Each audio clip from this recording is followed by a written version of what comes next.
Hi, everyone, and welcome to the Zoom call. I know that, again, we don't have a lot of people on today, but I'm grateful that we're able to record these Zooms so everybody can check them out.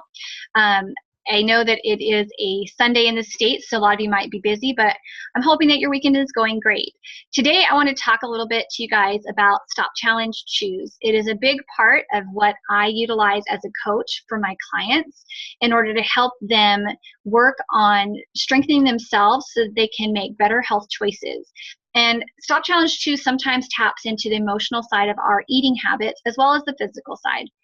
So today I have some other people on the call. If they decide they want to join in and talk, I'll give them an opportunity. But more than anything, I want to give you guys a chance to just hear about Stop, Challenge, Choose and think about how it can affect your own habits and how you make decisions in your eating. Have you guys ever been in a situation where you're in a group setting and everybody is eating foods and you're trying to eat healthy, but you feel this like kind of social pressure to kind of give in and eat? Well, that's not uncommon. Many people experience that when they're trying to change their eating habits because our environment is not always conducive to healthy eating. Our society in general is built around different types of foods and celebrations that are not necessarily the healthiest. So one of the things that you can do when you're working on changing your health is utilize the stop, the challenge, and the choose concept. Stopping yourself before you eat the food that would be bad for your health program, and then challenging yourself as to why you're eating it. And the challenging part is sometimes a little more complicated than stopping yourself. Sometimes we know we shouldn't eat something and we can stop, but then when we go to challenge ourselves, we don't have a ready response as to why that specific food might undermine the results we're trying to get with our health programs. And the last part, choosing, is giving yourself a chance to choose you, to put your health first, to make health a priority for you, and to choose to not eat or drink the item that might sabotage the weight loss that you're working for or the health changes that you're trying to create. So the first thing I want to talk about with the holidays coming up, I mean, I know this health challenge is going to end before then, but my hope is that you guys are going to be working on your health well past that. So as our health challenge ends, I want you to think about the things that you need to stop and think about coming up. For example, Halloween. A lot of us either going to hand out candy or get candy. So with the candy in the house, how many are tempted to pick up that candy and eat it? What if somebody offers it to you? When they say, here, have a piece of candy, what's your initial reaction? Is it to take the candy and eat it? Or is it to say, no, thank you? How do you posture your responses when people are offering you things that don't fit in with what you're trying to do for your health? And so thinking about the things that are coming up, we've got Halloween, we have Thanksgiving, we have Christmas, we have New Year's. So we got some major holidays coming up that often are areas where people create a weight gain in their health programs because they aren't sticking to their challenge or their choice of health. So stopping yourself means you physically stop. Take that food, if you have it in your hand, stop yourself, look at it, make yourself mentally aware that you are holding or going to drink something or eat something that is not going to help you on your program. And then I want you to challenge yourself. I want you to think, am I going to eat this, or am I wanting to eat this because I'm feeling emotionally disappointed in myself? Am I going to eat this because, or am I wanting to eat this because I'm feeling obligated socially? I'm in a group and everybody wants me to eat. Am I sad? Am I happy? Am I feeling stressed? What is triggering me to want to have this food or this drink that is not a part of my health program? What is this identifying thing? Triggers and pressures, behavioral habits, things that you've ingrained in yourself are all part of creating a working puzzle, if you will, to how you used to eat and how you need to change your eating so that you can be healthier. So as you're challenging yourself, if you can, write down what you're coming up with. These are good identifiers for you to work on for how you're going to change your health. So for example, for me, I'm a people pleaser. So if I'm given something by somebody made a cookie and they hand it to me, my gut reaction is to eat that cookie because they made it and I feel obligated. I don't want to disappoint them. I don't want to show them that I'm not appreciative.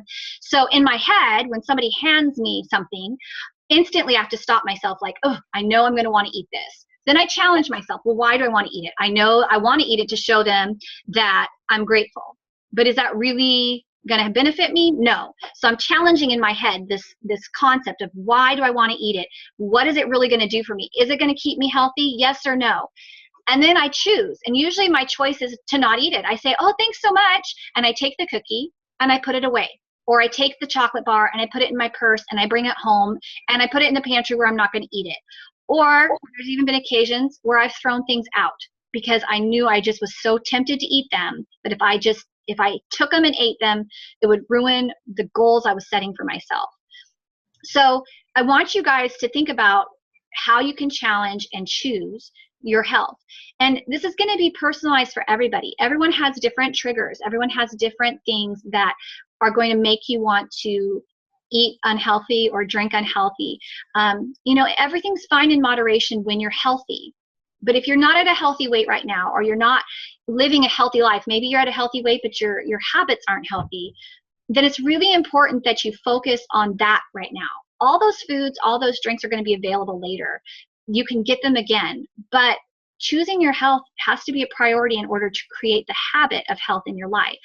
So one of the things that they talked about this week that you guys probably read or should have read in order to get a bonus point was effective methods to trying to work over emotional eating. But this also works for habitual eating as well.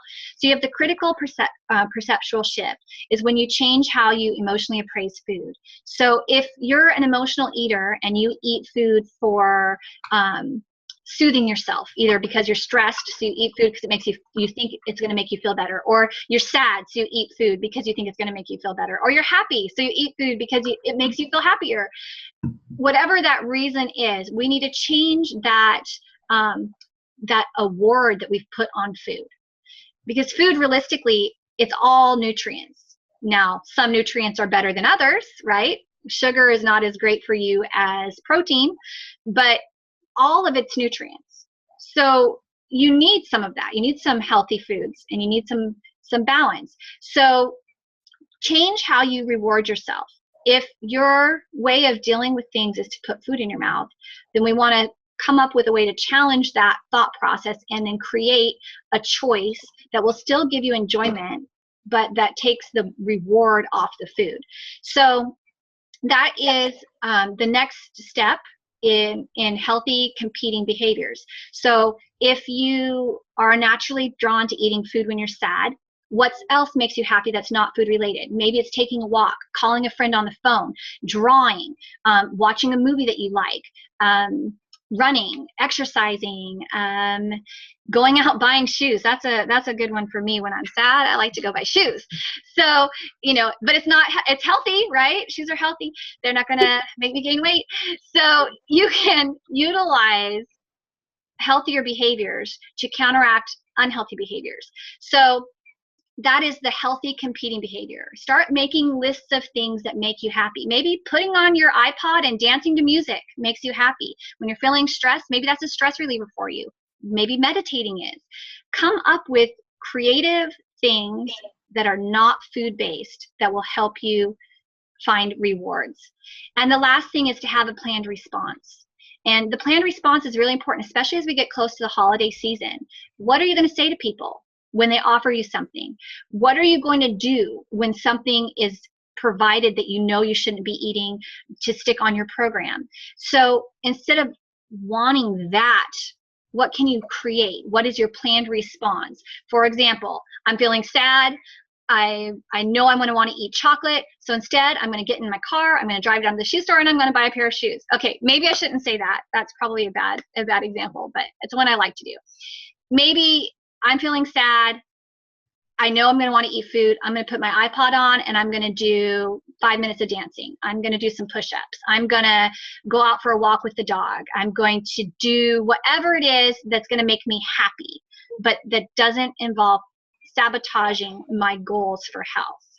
So a planned response should include a cue that sets off the emotional desire for the reward. So it's a new routine. It's a cue. So, oh, I'm going to put on music, and I know dancing to music makes me happy. So that's my plan, and that's my cue. This music is my cue to feeling better. I know I can do this. So you change how you're thinking and you change how you word it. It's really important that when you stop yourself and you challenge yourself, you use those challenging times to identify what was causing that behavior in the first place. What was making you want to break your health program, your health desires? What was it? So if you didn't get a chance to read the daily reading that talked about the emotional eating, let me know. Feel free to message me on the forum and I will get you a copy of it in a Word document. If you find that you're struggling with emotional eating, or you find that you're struggling with your health program and it's not working, talk to me. I know a lot of you aren't my actual clients full time. I'm just helping you during this program. So I want to reach out and give you an opportunity to have as many tools at your disposal to be successful. Jamie and Jeremy, if you guys, I'll start with Jamie. If you have anything you wanted to add about stopping and challenging and choosing or changing your routines for healthier habits, would you chime in? I had one of these this weekend, this week past, going to the fair. Hadn't been to a fair in 12 years. I love corn dogs. Love them, always loved them. I don't eat them. And something special and yummy about a corn dog at a fair. I mean, let's just face it. So we got one and I took 2 bites and I was satisfied. So I think you need to realize too that as you have refocused on health in whatever shape or form that is, whether it's through Take Shape for Life or something else, that you have the willpower to be able to maybe get a taste of something that is not healthy and taste it, and then, oh, okay, I've had a taste, I'm good. It doesn't really taste as good as it used to, or just having a bite of it makes you nostalgic, remember it, and then, you're good. And for me, that's what it was. I mean, I feel like I have enough tools and motivation for myself that I could take a bite and I know I wouldn't finish the whole thing, because my body's just not, even if I think, oh man, like I love Big Macs, we all have cravings for stuff that's not healthy. But just getting a taste is usually enough. Water, drinking like 20 ounces of water, just chug some water before you eat something that you feel is bad. Because sometimes you're thirsty and you're not hungry. Chewing gum is a good replacement, because sometimes you just need to go through the motion of chewing something, but you're not actually putting anything in. I mean, I'd rather put in, a half a piece of gum or a piece of gum instead of, a Big Mac personally, because sometimes you just need that breakaway from that. So, I think those are a few little nuggets to have to remember that sometimes you just need a taste, and sometimes you just need a distraction, water, gum, and then maybe find a healthy alternative to something you like. If you're a cookie eater, I know I found a recipe that when you're not on 5-in-1 with Take Shape for Life, you can still have, and the recipe is sugar, egg, and peanut butter. And you make it in small enough portions that it's actually a healthy snack. And, there's ways to find substitutes for other things that you really enjoy. So I love peanut butter cookies, but it's a gluten-free, low-calorie peanut butter cookie versus a full-fat cookie. So perfect. Yeah, no, that's perfect. That's perfect. And again, yeah, finding alternatives and thinking about ways to make things healthier. You don't have to deny yourself something just because you're trying to eat healthier. If you're already at healthy weight, especially, it's okay to have a few, like you said, a bite or two of corn dog and feel satisfied, and not have 6 corn dogs, which, is sometimes hard if it's a trigger food. So it's cool. It's really cool to see that. I'm going to see if I can mute. No, we just got it. Okay, sorry. Phone's going. So anyways, so you guys can hear my phone ringing in the background. It's a holiday here. Anyways, I just want to let you guys know I'm proud of each of you, and keep up the good work. Let me know if you have questions, and I will work with you guys to continue building strategies if you need them. And let me know if there are any other questions about Stop, Challenge, Choose, or any other questions about breaking emotional eating. Let me just see really. Well, I guess we'll just call this a good meeting. And if you guys have any other thoughts, feel free to share them at another time. Thanks so much.